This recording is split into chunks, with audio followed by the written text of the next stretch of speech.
በስመ አብ ወወልድ ወመንፈስ ቅዱስ አሐዱ አምላክ አሜን። ለመምህራችን ለክቡር መጋቤ አእላፍ ኤፍሬም ቃለ ሕይወት ያሰማልን፣ የአገልግሎት ዘመናቸውን ሁሉ ይባርክልን። እኛም በሰማነው እንድንጠቀም አምላካችን እግዚአብሔር ይርዳን። እንደነዚህ አይነት የቤተክርስቲያን አባቶችን ከቤተ እግዚአብሔር አምላካችን እግዚአብሔር አያሳጣን።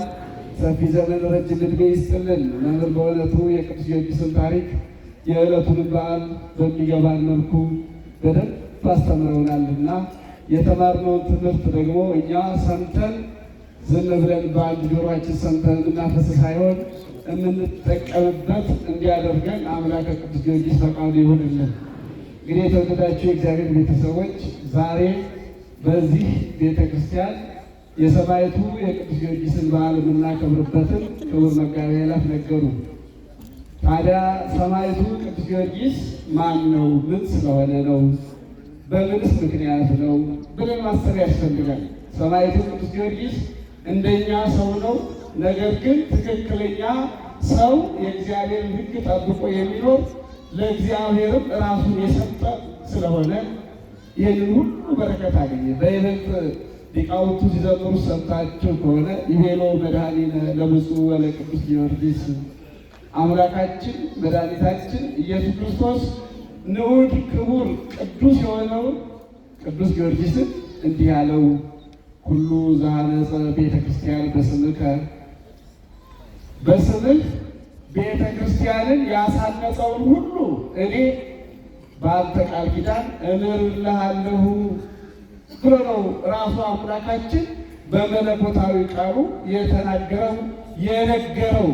ስለዚህ ዛሬ ቅዳሴ ቤቱን ስናከብር የቀደሙ አባቶቻችን እኛ እንዲህ እንድንድን በረከት እንድናገኝ የእግዚአብሔር ቃል ሰምተንበት እንድንጠቀም ንስሐ ገብተን ቅዱስ ሥጋውን ክቡር ደሙን ተቀብለን እንድንኖር ቅዱሳን አባቶቻችን ይህንን የመሰለ ይህንን ተስፋ አድርገው ማለት ነው። ሁሉ ዘሐነጸ ቤተ ክርስቲያን በስምከ። ስለዚህ በቅዱስ ጊዮርጊስ ስም ቤተ ክርስቲያን ብናንጽ ዋጋ እናገኛለን ብሎ አባቶቻችን ይህን የመሰለ ለታሪክ የሚዘር በየቀኑ በይበልጥ ይህ የሰማዕቱ የቅዱስ ጊዮርጊስ በዚህ ቦታ ያለው የመናገሻ ገነተ የቅዱስ ጊዮርጊስ ቤተክርስቲያን ሁልጊዜ ሲያዩት አዲስ አዲስ የሚሆን መንፈስ ቅዱስ ያልተለየው አባቶቻችን ቅዱሳኑ በመንፈስ እግዚአብሔር ተቃኝተው የሰሩት ቃለ እግዚአብሔር ከዓመት እስከ ዓመት በሌሊት በሰዓታት ቀን በማህሌት በቅዳሴ አገልግሎት የማይለይበት ይህንን እግዚአብሔር እስከ መጨረሻው ድረስ እንዲያጸናልን እንዲጠብቅልን ፈቃዱ ይሆንልን። ታዲያ ይህ በረከት ነው። በእውነት ቅድም መምህር ሲናገሩ አዲስ አበባ ምድር ላይ በስኒ ቢሰፈርም ሰው አይቸገርም አሉ። አዎ ይሄ ቃል እግዚአብሔር የሚፈሰው አባቶቻችን ትናንት አሁን የእመቤታችንን በዓል ማህሌቱ ሲቆሙ አድረው ቀን ዋዜማውን ቆመው ማታ ጀምረው ደግሞ ሲያመሰግኑ ያደሩት እግዚአብሔርን ሊቃውንቱ ድካም የሚባል አይሰማቸውም። ምክንያቱም ከመላእክት ናቸው፣ ምድራውያን መላእክት ስለሆኑ ማለት ነው። እና ቤተክርስቲያን ቀላል ነገር አይደለችም። እንደውም ቅዱሳን አባቶቻችን አንዲት መበለት ወይም አንዲት ሴት የታመመች 12 ዓመት ሙሉ ደም ይፈሳት የነበረች ሴት እማመ ገሰስኩ ጽንፈ ልብሱ አሃዩ ብላ ሄዳ የጌታ ልብስ ጫፉን ስትነካ ከበሽታዋ ተፈወሰች። ስለዚህ ይህንን ሲያመሰጥሩ ሲተረጉሙት ይሄ በመጽሐፍ ቅዱስ ተጽፎ የሚኖረው የጌታን ጽንፈ ልብስ ከየት እናገኛለን ቢሉ ቅዱስ ሥጋውና ክቡር ደሙ ዘወትር የሚፈተትበት የሚቀርብበት ቃለ እግዚአብሔር የማይቋረጥበት ቤተ ክርስቲያንን ምዕመናን በእምነት ሄደው ቢዳስሱ ልክ የጌታ ልብስ ነው። ልብሱን እንደዳሰሱ ተቆጥሮ ሃይማኖታቸው ያድናቸዋል። ቤተ ክርስቲያን የጌታ ልብሱ ናት። ምክንያቱም በዚህች ቤተ ክርስቲያን ነዋ አምላካችን ቅዱስ ሥጋውና ክቡር ደሙ የሚፈተተው የሚቀርበው ለዓለም ድነት። ዘበላ ሥጋዬ ወሰቴ ደሜ ይሄሉ ምስሌ፣ ሥጋዬን የበላ ደሜን የጠጣ ከኔ ጋር ይኖራል ለዘላለም ይኖራል እያለ በመለኮታዊ ቃሉ የተናገረው አምላካችን ያ ቅዱስ ሥጋና ክቡር ደም የሚሰጥባት ቤተክርስቲያንን ልብሱ ነችና የቅዱስ ሥጋውና የክቡር ደሙ ቤተክርስቲያንን የዳሰሰ አሉ ቅዱሳን አባቶቻችን ሐዋርያት በምስጢር ሲያመሰክሩት። ታዲያ ይህ ሁሉ የሚሆነው ታዲያ በእምነት ነው። አሁንም አምላካችን ሁሉ ይትካሃል ለዘየአምን ለሚያምን ሁሉ ይቻላል። ማመን ማለት ምን ማለት ነው? ሃይማኖት ማለት ነው። ሃይማኖት ማለት ምን ማለት ነው? እግዚአብሔር ማለት ነው። እግዚአብሔርን የያዘ ሁሉን ነገር ይችላል። ቀደም መምህራችን የቅዱስ ጊዮርጊስን ታሪክ ሲነግሩን በእያንዳንዳችን አይምሮ አይደለም በመናፍቃን በእያንዳንዳችን አይምሮ እንዴት 3 ጊዜ ሞቶ 3 ጊዜ ተነሳ፣ የሞተው 3 ጊዜ ነው እያሉ ሲነግሩን ነበር። መከራውን ጽናቱን ሲነግሩን ነበር። ማን ስለነበረ ነው? ከእሱ ጋር ምን ስለነበረው ነው? እሱ ሃይማኖት ማለት እግዚአብሔርን ከያዘ ደግሞ ሁሉ ይቻላል። የማይቻል ምንም ነገር የለም። በዛች ዛሬ እንደሚታሰበው በዛች ሴት ቤት እንዲሞት አስገብተውት በቤቷ ያለውን ችግር በሙሉ አርቆ በበረከት ሞላው። አምዱን አለመለመው። የታመመው ልጇን ፈወሰ። ማን ስለገባ? እግዚአብሔር። ከማን ጋር? ከሰማዕቱ ከቅዱስ ጊዮርጊስ። ሰማዕቱ ቅዱስ ጊዮርጊስ ማንን ስለሚያምን? እግዚአብሔርን። ሃይማኖት ማለት ይሄ ነው። እኔና እናንተ ሃይማኖት አለን። ሃይማኖት ካለን እኮ የማይቻል ነገር ከቶ ምንም የለም። አዎ ብዙዎች ለምን ሊሉ ይችላሉ። ይሄ እኮ መጽሐፍ ቅዱስ ላይ አልተጻፈም ሊሉ ይችላሉ። ሁሉ ነገር መጽሐፍ ቅዱስ ላይ ላይጻፍ ይችላል። ቅድም አባታችን መምህራችን የአሮንን በትር ምሳሌ አድርገው ተናግረዋል። በመጽሐፍ ቅዱስ ላይ ብዙ ድንቅ ስራዎችን ተጽፈዋል። እነ ዮናስ 3 መዓልት 3 ሌሊት በአሳ አንበሪ ሆድ ውስጥ ሲያድሩ ምን ሆኑ? ምንም። ማንን ስለያዘ? እግዚአብሔር አብሮ ስለሆነ። ታዲያ በመጽሐፍ ቅዱስ ስለተጻፈ እናምናለን። ይሄ በመጽሐፍ ቅዱስ ስላልተጻፈ በመጽሐፍ ቅዱሱ ላይ እኮ ራሱ በዮሐንስ ወንጌል መጨረሻ ላይ አምላካችን መድኃኒታችን ኢየሱስ ክርስቶስ ይህንን ዓለም ለማዳን ወደዚህ ምድር መጥቶ የሰራውን ስራ በሙሉ በመጽሐፍ እንጻፈው ቢባል ሰማይ ብራና የምድር እጽዋት በሙሉ ብዕር ቢሆኑ ተጽፎ አያልቅም ይላል። ስራው ተጽፎ አያልቅም። ስለዚህ የእሱ ወዳጆች ደግሞ የእኔ ናቸው ያላቸው ከዚህ የሚበላለት ድንቅ ተአምራትን ያደርጋሉ። ከኛ የሚጠበቀው ምንድን ነው? ማመን። ሃይማኖት ደግሞ እግዚአብሔር ማለት ነው። ችግሩ እኛ የስም ክርስቲያኖች ነን። በስም ነው እንደው በተለምዶ ቤተ እግዚአብሔር እንመላለሳለን እንጂ ሰው እግዚአብሔርን ያህል አምላክ ይዞ እንደው የከባዱን ነገር እግዚአብሔር ሰጥቶ ይህንን ሰማይን ምድርን ዘርግቶ እንደውም አባቶቻችን ይላሉ ጠጠር ወንዝ ላይ ቢጥሉት ጠጠሯ ወደ ውሃ ውስጥ ጠልቃ ትገባለች። ግን ይህ ዓለም በሙሉ ጸንቶ ያለው በውሃ ላይ ነው። ማን አጸናው? ቁም ሲለው ይቆማል እግዚአብሔር። ዘአጽንዐ ለምድር ዲበ ማይ ለሚለው ቅዱስ ዳዊት በውሃ ላይ ይህንን ምድር አጽንቶ እኛን ደስ እንድንመላለስበት ያደረገ እግዚአብሔር ነው። ድንቅ ስራውን ማንም መርምሮ አይደርስበትም። ከኛ የሚጠበቀው እውነተኛ ሰው ሆኖ መገኘት ነው። እንደውም እኔ ማን ነኝ ብሎ ሰው ሊጠይቅ ይገባዋል። ራሱ ማን ነኝ እስቲ እንደው ስንኖር እኔ ማን ነኝ ብለን እናውቃለን? ሰው እኮ እኔ ማን ነኝ ብሎ ቢጠይቅ ዓለም በሙሉ በክፋት አትሞላም፣ ክፉ ነገርም አይኖርም ነበር። ሰው ራሱን መጠየቅ አይችልም። እስቲ እንደው አስቡት፣ እኛ ማን ነን? አሁን ሰው ነን። ሰው ከሆን የሰውን ስራ መስራት ያስፈልጋል። ሰው በእግዚአብሔር አርአያና ምሳሌ የተፈጠረ ታላቅ ፍጡር ነው። ሰው ከሆነ ደግሞ እግዚአብሔር ያዘዘውን ነገር ከፍጥረታት ሁሉ ልዩ አድርጎታል። የሚያስብበትን አእምሮ ሰጥቶታል።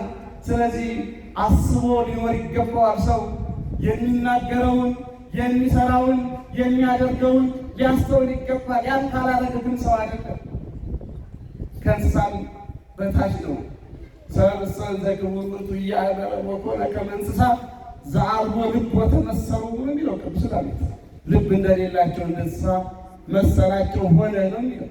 እኔና እናንተ ዛሬ እኮ ዓለም በሙሉ ምድራችን በእንዲህ አይነት ክፋት ተሞልታ የምትኖረው እኔ ማን ነኝ ብሎ የሚያስብ ስለጠፋ ብቻ ነው። ሰው ነኝ ብሎ ሲያስብ ያ ሰው ደግሞ ሰው ነውና ወደ እግዚአብሔር በኋላ ይሄዳል፣ ይጠራል። ሰው ሟች ነው። ሞተ ማለት ወደ እግዚአብሔር ሄደ ማለት ነው። ነገር ግን አባቶቻችን ሰው በአሁኑ ሰዓት የሰው ሕሊና ወከመ አርዌ ምድር ጽምንት ዘሪሃ እንተ ይትሰምዕ ቃለ ዘይረቅያ ይላል። ልክ ጆሮዋ እንደደነቆረ እንደዛች እንደ አውሬ የምትነድፈውን ብቻ መርዟን ነድፋ ሰውን ለመግደል ብቻ አተኩራ እንደምታስብ ሰው ልቡ የደነቆረ ሆኗል ይላል። ወከመ አርዌ ምድር ጽምንት ዘሪሃ እንተ ይትሰምዕ ቃለ ዘይረቅያ። እኔና እናንተ እናስተውላለን። ሰው በአሁኑ ሰዓት እያስተዋለ ነው። ካስተዋለማ ሰው ሁሉ በእምነት እንደሚቻል ማመን አለበት። ዛሬ የሰማዕቱ የቅዱስ ጊዮርጊስን በዓል ስናከብር ሰማዕቱ ቅዱስ ጊዮርጊስ እንደዚህ መከራ ተቀብሎ ይህንን ክብር ያገኘው ሃይማኖት ስላለው እግዚአብሔር ከሱ ጋር ስለሆነ ነው። እኛስ ዛሬ ሃይማኖት ቢኖረን እግዚአብሔር ከኛ ጋር ቢሆን ምን እናጣለን? ሰላም ነው? ፍቅር ነው? ምንድን ነው የምናጣው? በረከት ነው? ምንም አይጠፋም። ችግር የሚባለው ነገር እንደውም በመጽሐፍ ላይ በወንጌሉ ክርስቶስ ራሱ ስለምትለብሱት ስለምትበሉት አትጨነቁ ብሎ በመለኮታዊ ቃሉ በማቴዎስ ወንጌል በምዕራፍ 6 ላይ ይናገራል። ለምንድን ነው ስለ ምግብ ስለ ልብስ የምትጨነቁት አለ። አዎ ሰው ብዙ ጊዜ እንደው ሕፃናት ልጆች አይታችኋቸው ከሆነ እንደው ምን እንበላለን ምን እንጠጣለን ብሎ ቤት ውስጥ አይጨነቁም ልጆቻችን። ምክንያቱም አባት እናት ወጥተው ወርደው ተጨንቀው ያበላሉ ያጠጣሉ። እንደው ምን ያለ አይደለም። ወይም ትምህርት ቤት ሙሉ መጥቶ ማየ እንጀራ አባዬ የሚበላ ልብስ ያለቀ ጫማ ያለቀ አይደለም። የሌላ የእናንተ አባት ማለት ሰው ታዲያ እግዚአብሔር ላይ ራሱን እንዴት መጣል ያቅተዋል? ራሱን ለእግዚአብሔር መስጠት እንዴት ያቅተዋል? እንደውም አንድ አስጊ በሆነ ቦታ ላይ አባት ልጁን ታቅፎት ቦታው በጣም አስቸጋሪ ነው። እንደው ተጨንቋል አባት፣ ግን ልጅ አባቱ ክንድ ላይ ተኝቷል። ልጅ የሚያውቀው ምኑን ነው? አባቱ ክንድ ላይ መሆኑን ነው። አያችሁ እንጂ ያ የጭንቅ ቦታ መሆኑን አያውቅም። እሱ ብቻ አባቱ እጅ ላይ ነው። ይህ እናንተ ጭንቅ ቢመጣ ምን ቢመጣ በእግዚአብሔር እቅፍ ውስጥ ካለን ሃይማኖት ካለን እግዚአብሔር ከኛ ጋር ከሆነ ምን ይሆናል? ምንም። ግን ሃይማኖቱ የለማ። እግዚአብሔር ከኛ ጋር እንዲኖር አላደረግነውማ። እንኳን አይደለም እያሰብን እየወጣን እየወረን አይደለም። እስቲ ማን ነው በእናቱ ማህፀን ሳለ 9 ወር ከ5 ቀን ወይም 9 ወር ሙሉ እንደው ያሰበው? ምን እንኳን አይደለም የተረገዘው በማህፀን ውስጥ ያለው አይደለም እናት በማህፀን ውስጥ ያለው ልጅ እንዴት እንደሚበላ እንዴት እንደሚጠጣ ማን እንደዛ እንደሚያሳድገው ታውቃለች? ማን ነው እንደዛ የሚያደርገው? አምላኩ ማን ነው? አባቱ ማን ነው? እግዚአብሔር አይደል? ታዲያ ከማህፀን ጀምሮ የጠበቀ ከዛም ወደዚህ ዓለም ከመጣን በኋላ የሚያኖረን እግዚአብሔርን ከተውነው ሁሉ ነገር ከኛ ይርቃል። እግዚአብሔርን ይኸው እያየነው እኮ ነው። የሰማዕቱ የቅዱስ ጊዮርጊስ እኮ በዓል ማክበር ማለት ከሰማዕቱ ከቅዱስ ጊዮርጊስ መማር ማለት እኮ መማር እኮ ነው። 20 ዓመቱ የአባቱን የቤተሰቡን ስልጣኑን ሀብቱን ገንዘቡን ሁሉ ቢብሎ እነ ዱድያኖስ እኮ ስልጣን እንስ ገንዘብ እንስ ብለውታል። ግን መጽሐፍ እንዳለው የዚህ ዓለም ነገር ሁሉ ከንቱ ከንቱ ኃላፊ ነው፣ ጠፊ ነው። የማያልፈው ምንድን ነው?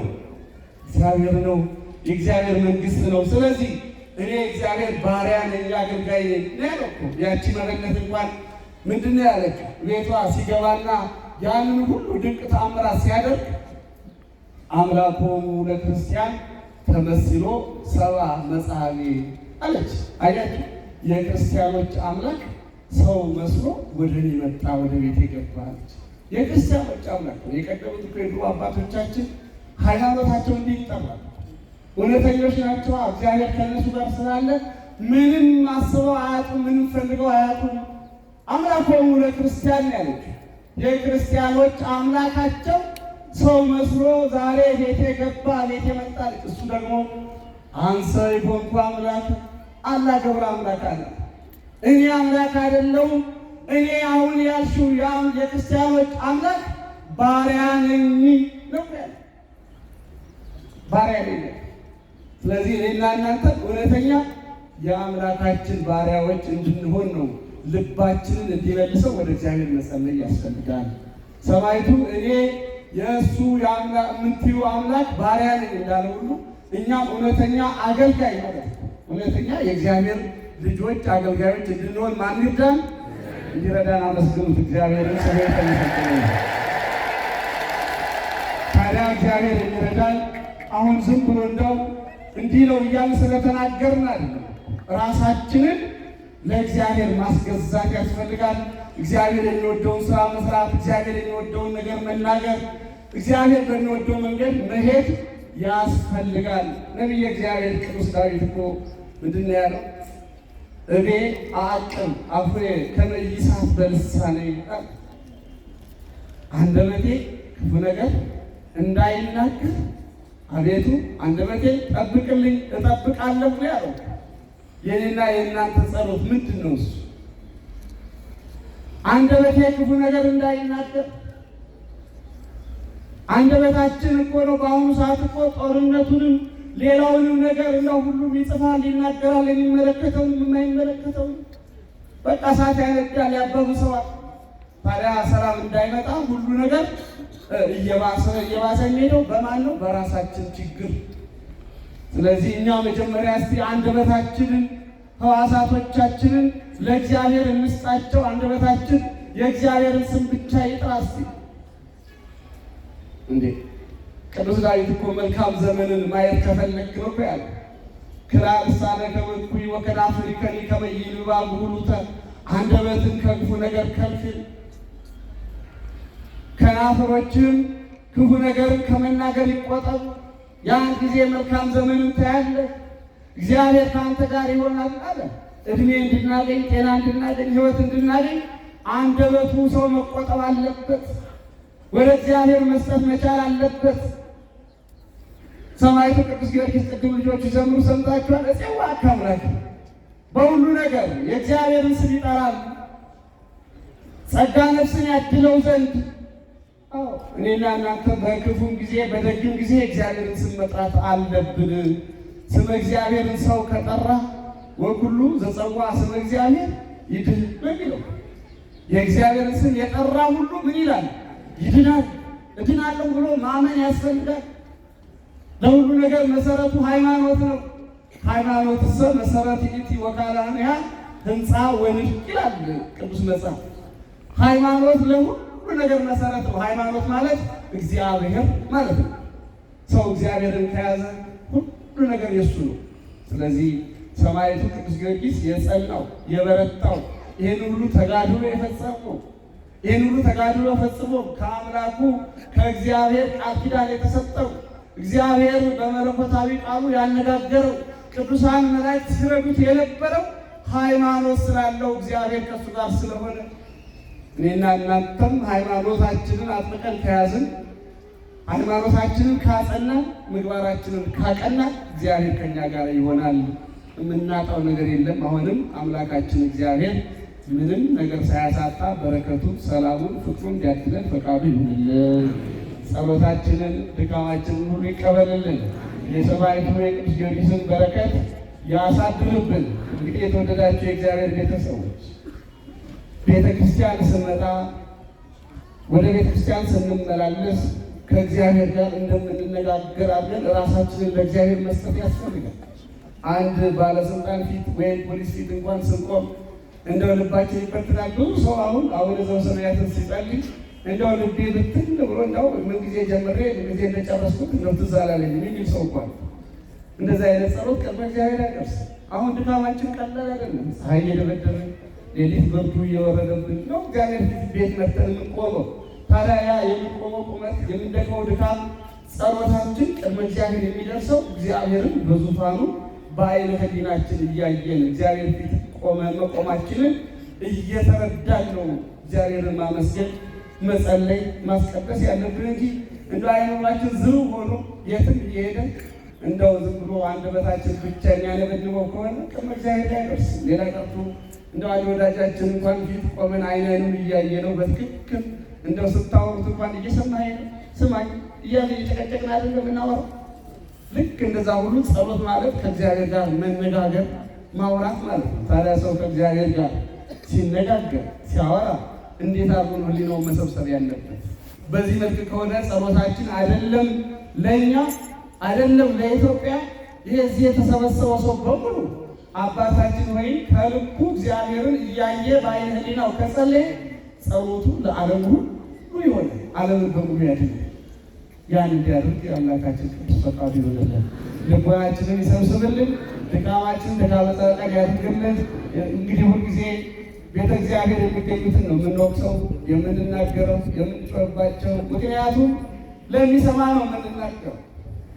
ሌላውማ ክፉ የሚያደርገውን ይጥፉ አንልም። እግዚአብሔር ክፉ የሚያስቡትን ክፉ የሚያደርጉትን ልቡና ይስጥልን። ጸሎታችን ይሄ ነው። ክርስቲያን ሰው ይጥፋ እንደዚህ ይሁን ይሙት አይሉ።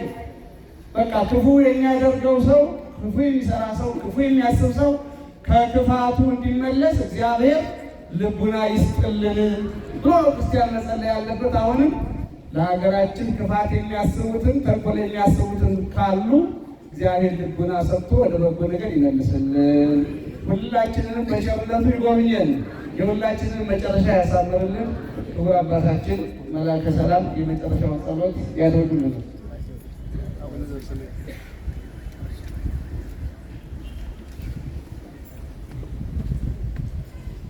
የሰመነውን በልቦናችን ያሳድርብን። የተማርነውን ትምህርት እግዚአብሔር አምላክ በልቦናችን ያሳድሮ 60፣ 30፣ 100 ፍሬ አፍርተን የመንግስቱ ወራሾች የስሙ ቀዳሾች እንድንሆን አምላካችን እግዚአብሔር ይርዳን።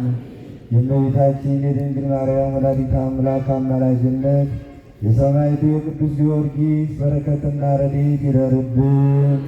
ይህ የተዘመረውን ዝማሬ፣ የተጸለየውን ጸሎት፣ የቀረበውን ምስጋና ሁሉ አምላካችን እግዚአብሔር ተቀብሎ ለሀገራችን ሰላሙን፣ ለሕዝባችን ፍቅር አንድነቱን ይስጥልን። ወደዚህ ወደ ቤተ ክርስቲያን መምጣት ፈልገው መምጣት ያልቻሉ በልዩ ልዩ ሕመም የሚሰቃዩ ወገኖቻችንን እግዚአብሔር አምላክ እሱ ይፈውስልን። የሞቱትን ነፍሳት በገነት በመንግስቱ ያኖርልን። ሕፃናትን ያሳድግልን። አባቶችን እናቶችን በእድሜ በጤና ያቆይልን። አምላካችን እግዚአብሔር ሁላችንንም እንዲባርከን ሰላም እንዲያደርገን ፈቃዱ እንዲሆን እንዲህ ብለን ሕያውና ቅዱስ የሆነው ስሙን እንጥራው። አባታችን ሆይ በሰማያት የምትኖር ስምህ ይቀደስ፣ መንግሥትህ ትምጣ፣ ፈቃድህ በሰማይ እንደሆነች እንዲሁም በምድር ትሁን። የዕለት እንጀራችንን ስጠን ዛሬ፣ በደላችንን ይቅር በለን እኛም የበደሉንን ይቅር እንደምንል፣ አቤቱ ወደ ፈተና አታግባን ከክፉ ሁሉ አድነን እንጂ መንግሥት ያንተ ናት፣ ኃይል፣ ክብር፣ ምስጋና ለዘላለሙ አሜን። እመቤታችን ቅድስት ድንግል ማርያም ሆይ በመልአኩ በቅዱስ ገብርኤል ሰላምታ በሐሳብሽ ድንግል ነሽ፣ በሥጋሽም ድንግል ነሽ። አሸናፊ እግዚአብሔር እናት ሆይ ሰላምታ ላንቺ ይገባሻል። ከሴቶች ሁሉ ተለይተሽ አንቺ የተባረክሽ ነሽ፣ ከማኅፀንሽ ፍሬ የተባረከ ነው። ጸጋን የተመላሽ ቅድስት ሆይ ደስ ይበልሽ፣ እግዚአብሔር ከአንቺ ጋር ነውና ከተወደደው ልጅሽ ከጌታችን ከመድኃኒታችን ከኢየሱስ ክርስቶስ ዘንድ ምሕረትን ለምኝልን ኃጢአታችንን ያስተሰርይልን ዘንድ ለዘላለሙ አሜን። ከኑዛዜ በፊት አንድ የብርሃናት ዓለም ቅዱስ ጴጥሮስ ጳውሎስ ቅዱሳን የድጓ መምህር የሆኑ አባታችን መምህር አፈወርቅ አምባው በእውነት እነዚህ አይነት ሊቃውንት መምህራንን ማግኘት በጣም ከባድ ነው። እድሜ ይስጥልን ነው የምንለው። ታዲያ እነዚህ አባቶቻችን በሕይወታቸው በእድሜያቸው ሁሉ የተማሩትን ትምህርት ተስፋ ሊቃውንት የጾም ምዕራፍና ጾመ ድጓ በቅዱስ ያሬድ የቅዱስ ያሬድን መጽሐፍ ነው። በእውነት አጠር ባለመልኩ ለገጠር አብያተ ክርስቲያናት ሁሉ አገልግሎት የሚሰጥ ለእኛም የሚሰጥ እኚህ ናቸው። የድጓ መምህር አባታችን መምህር አፈወርቅ ዕድሜና ጤና ይስጥልን መጽሐፍ አዘጋጅተዋል እና ይህንን መጽሐፍ ለጸሎት ሳይሆን ሊቃውንቱ እግዚአብሔር የሚያገለግሉበት ነው እና እሳቸው እጅ ብቻ ነው የሚገኘው። እና ለዚህ ደብርም ለሌላም ቦታ ምዕመናን እየገዛን ለቤተ ክርስቲያን ብንሰጥ በጣም ጠቃሚ ነው። ክርስትና ስማችንን ላዩ ላይ እየጻፍን በይበልጥ በቅኔ ማህሌት የሚገኙ ሊቃውንት የሚጠቀሙበት ነው።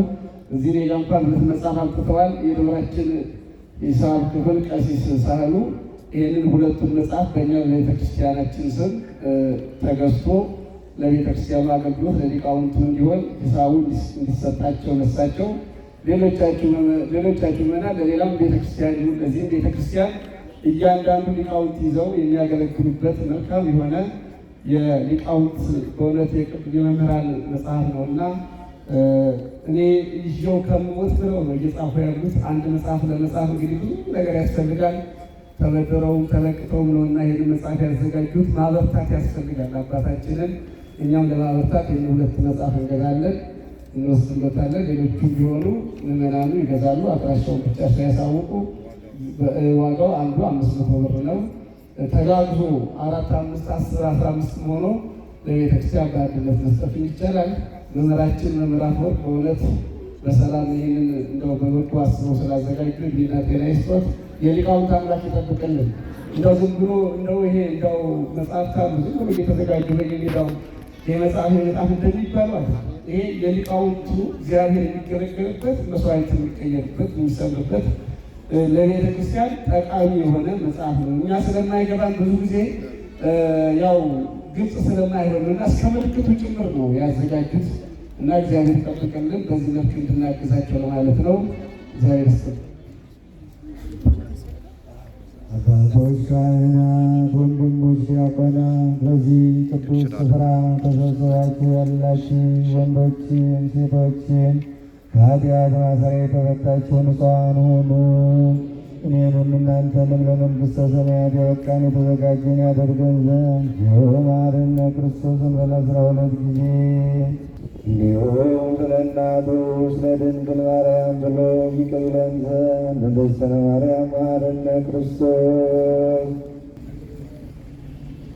ኦ እግዚእ ኢየሱስ ክርስቶስ ሥረይ ኃጢአቴ ወኃጢአተ ኩሉ ሕዝብከ ስናውቅ በድፍረት ሳናውቅ በስህተት በመዓልት በሌሊት የተሰራውን የማይሰራ ኃጢአት እግዚአብሔር ይፍታ።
Gardu,